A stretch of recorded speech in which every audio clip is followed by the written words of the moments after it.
Покажіть, будь ласка, яка різниця між скошеною на каркасі хвостовиком і прямим? І для чого вибирати який? Дивіться, ось отут є скошене, ну це, я скажу, от такі скошені, це чисто візуально, хто як любить. От вам би, так як у вас проєм 5 метрів, а ворота будуть 7 метрів, то я би вам радив би брати отак от прямий би хвостовик, щоб рознести верхні підтримуючі ролики на дві точки опори. Тобто тоді буде і вітрову нагрузку, він буде краще зажимати.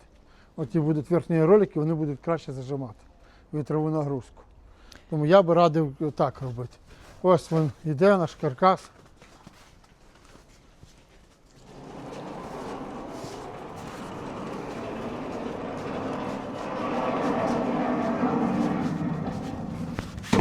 Він повністю йде просто прямокутний. А яка ціна каркасів? Каркаси коштують від 11 900 гривень.